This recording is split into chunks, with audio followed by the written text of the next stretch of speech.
प्रिय भैया बहन, कक्षा नवम विषय हिंदी, प्रकरण अलंकार। अलंकार किसे कहते हैं?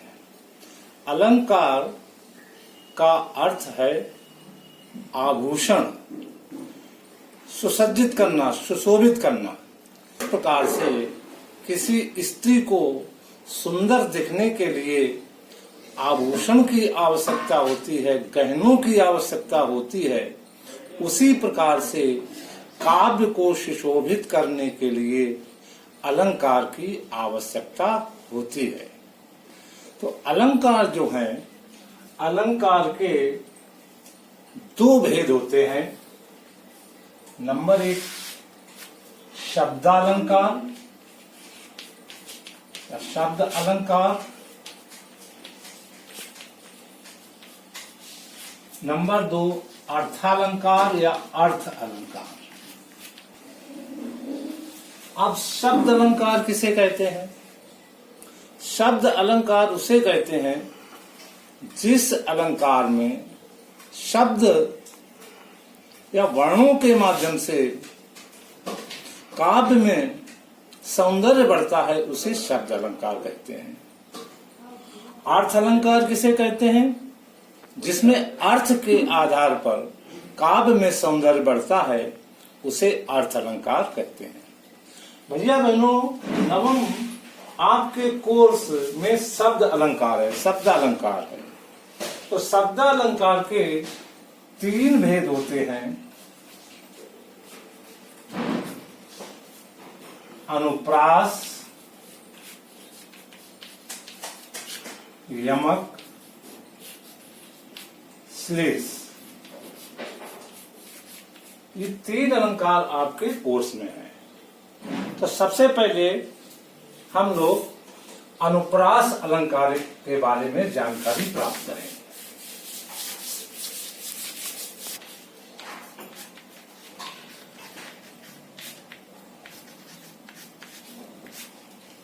सामान्यतः अनुप्रास अलंकार में एक ही वर्ण या स्वरों की आवृत्ति होती है, उसे अनुप्रास अलंकार कहते हैं। अनुप्रास अलंकार के 5 भेद हैं। नंबर एक, छेकानुप्रास।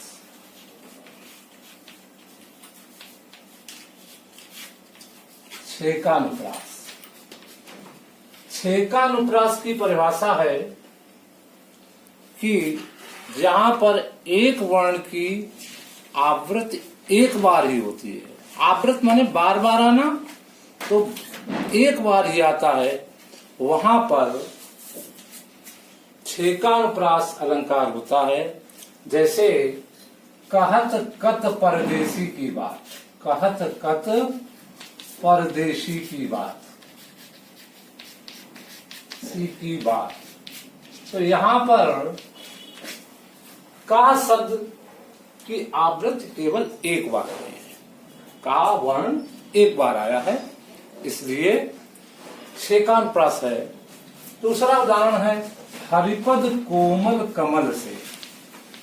हरिपद कोमल कमल से। तो यहां पर भैया बहन देखेंगे कि का की आवृत्ति एक ही बार हुई है। कमल, माँ की भी आवृत्ति एक बार हुई है, ला की भी आवृत्ति एक बार हुई है, इसलिए ये छेकानुप्रास है। नंबर 2 है वृत्त्यानुप्रास। वृत्त्यानुप्रास। वृत्त्यानुप्रास में एक वर्ण की आवृत्ति बार बार होती है, उसे वृत्त्यानुप्रास कहते हैं। जैसे चारुचंद्र की चंचल किरणें खेल रही हैं जलथल में। खेल रही हैं जल थल में। तो यहाँ पर भैया बहन 4 वर्ण की आवृत्ति, चार में है, चंद्र में है, चंचल में है, इसलिए ये वृत्त्यानुप्रास हुआ है। इसके बाद तीसरा आता है श्रुत्यानुप्रास। नंबर 3 श्रुत्यानुप्रास।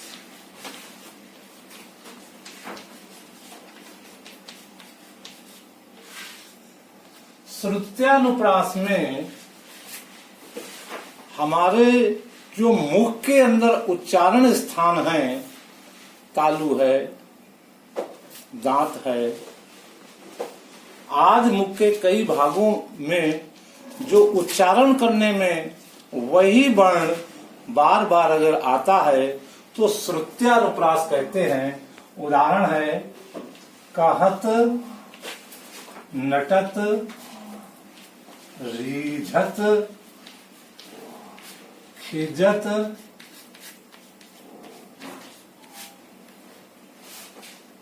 मिलत,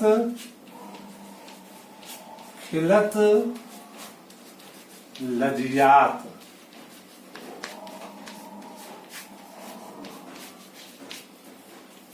भरे, भौन में करत हैं, नैनन ही सो बात, नैनन ही सो बात। और इसमें क, न, ट, त, तो त का उच्चारण किसी मुंह के अंदर भाग से हो रहा है, तालु से हो रहा है, तो यहाँ पर कहत, नटत, रीझत, खिजत, मिलत, खिलत, लजियात, इस पंक्तियों में श्रुत्यानुप्रास है। अगला है लाटानुप्रास। नंबर 4 लाटानुप्रास।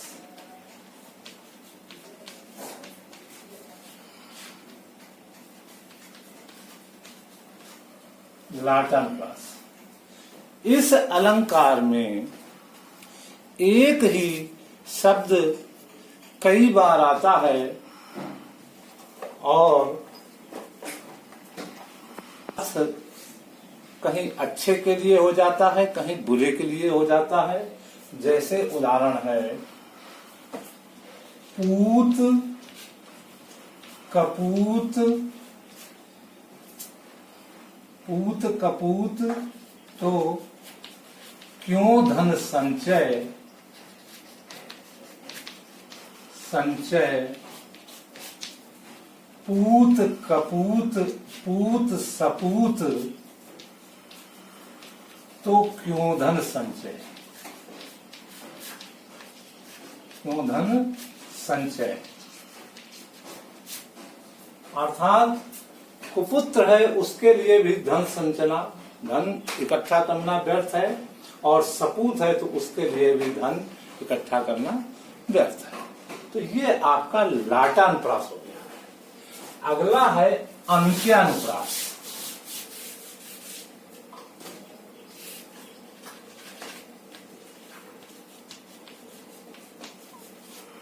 अंत्यानुप्रास,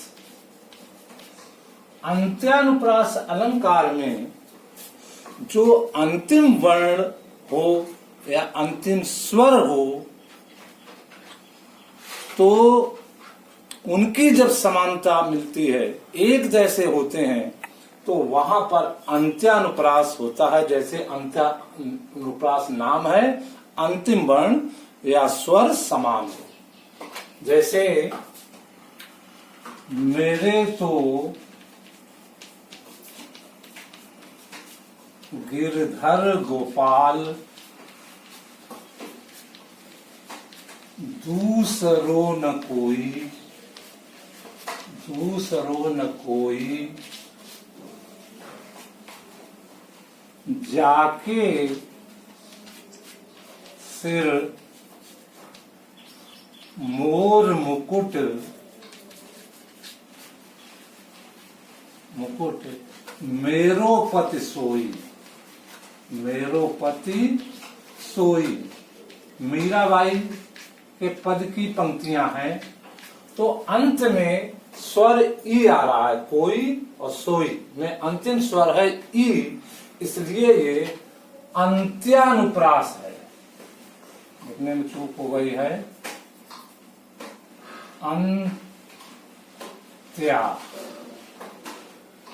अंत्यानुप्रास, अंत्यानुप्रास अलंकार। ये आपका अनुप्रास अलंकार के 5 भेद हो गए हैं। इसके बाद दूसरा आता है यमक अलंकार। ये अनुप्रास के ही थे। अगला है नंबर 2 यमक अलंकार। 3 अलंकार आपके कोर्स में है, शब्दालंकार के भेद। यमक अलंकार, यमक अलंकार किसे कहते हैं? जहां पर एक शब्द एक से अधिक बार आता है और उसका अर्थ अलग अलग होता है, उसे यमक अलंकार कहते हैं। जैसे कनक कनकते, कनक कनकते सौगुनी,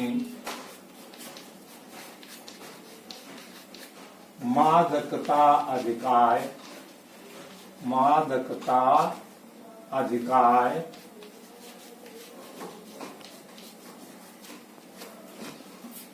या खाए बौराय जग, या खाए बौराय जग, वा पाए बौराय। शब्द 2 बार आया है।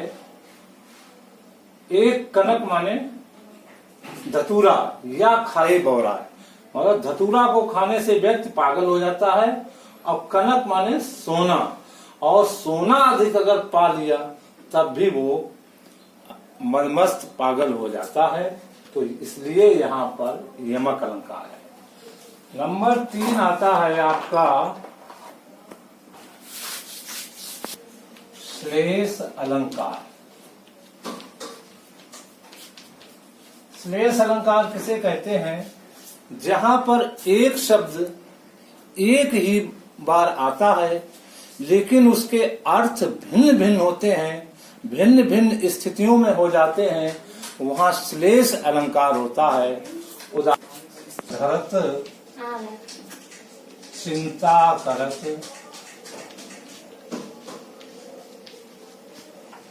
चितवत चारिहु ओर, चारिहु ओर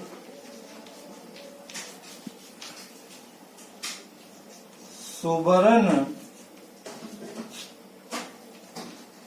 को खोजत फिरत,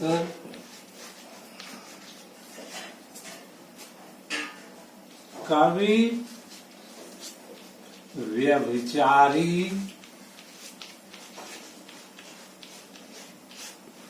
चोर। स्पष्टीकरण, यहाँ जो सुबरन शब्द आया है तो सुबरन के लिए ये है सुंदर पद्य, व्यभिचारी के लिए है सुंदर वर्ण, और सुबरन का अर्थ चोर के लिए सोना है। जैसे चरण धरत चिंता करत चितवत चारी ओर, प्रातः काल हुआ जैसे ही घर से पैर निकाला चिंता करने लगते हैं, चारों ओर देखने लगते हैं, सुबरन को खोजते हुए घूमने लगे। कौन कौन? कवि, व्यभिचारी और चोर। व्यभिचारी माने बुरी आदत वाला व्यक्ति। तो सुबरन के 3 अर्थ हैं। कवि के लिए सुंदर पद्य, व्यभिचारी के लिए सुंदर वर्ण या सुंदर रंग,